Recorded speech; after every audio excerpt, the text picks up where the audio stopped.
La Russie et la Turquie représenteraient-elles une menace pour la France dans ses relations avec le continent africain? C'est en tout cas ce qui semble ressortir de l'entretien que le chef de l'État français a accordé cette semaine au magazine Jeune Afrique, une interview dans laquelle Emmanuel Macron plaide pour l'établissement d'une relation équitable entre la France et l'Afrique, en dénonçant la stratégie menée par la Russie et la Turquie pour alimenter un sentiment anti-français. Il y a une stratégie à l'œuvre, menée parfois par des dirigeants africains, mais surtout par des puissances étrangères comme la Russie ou la Turquie, qui jouent sur leur ressentiment post-colonial.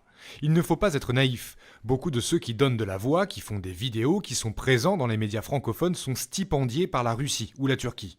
Sans plus d'informations ni d'exemples, le locataire de l'Élysée accuse Moscou et Ankara de financer des intervenants au discours anti-bleu-blanc-rouge, des intervenants payés, voire corrompus, si l'on s'en réfère à la définition du mot stipendié utilisé par le président de la République. Dans une autre interview donnée au magazine en ligne Le Grand Continent, il parle cette fois-ci, je cite, de mécanismes de contournement pour encercler la Russie et la Turquie.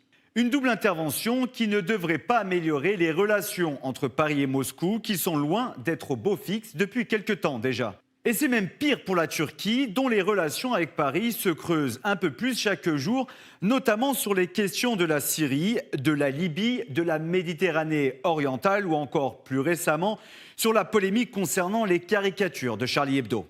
Ce n'est pas la première fois que le gouvernement français émet des retenues contre des puissances rivales telles que la Russie ou encore la Turquie.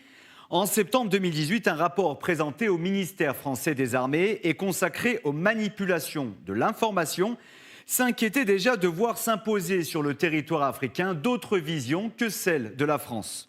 Les travaux d'une équipe de recherche française ont révélé une propagation croissante des contenus russes à travers le web africain francophone.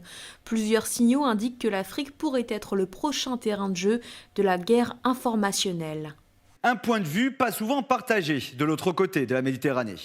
Les Africains estiment que les Russes auront un regard plus objectif sur leur continent car il n'y a pas de contentieux politique. La meilleure façon d'avoir des informations crédibles est d'avoir plusieurs sources. Le continent africain apparaît de plus en plus comme un nouvel Eldorado où toutes les grandes puissances de ce monde souhaitent placer leurs pions. Un continent cher à la France qui est bien décidé à protéger ses intérêts et quitte à renforcer sa présence et son influence ces dernières années sur le continent. Emmanuel Macron a insisté lors de cette interview à Jeune Afrique sur la relation équitable et le véritable partenariat entre l'Hexagone et l'Afrique, avec la levée de ce qu'il appelle des tabous mémoriels, économiques, culturels, entrepreneuriaux.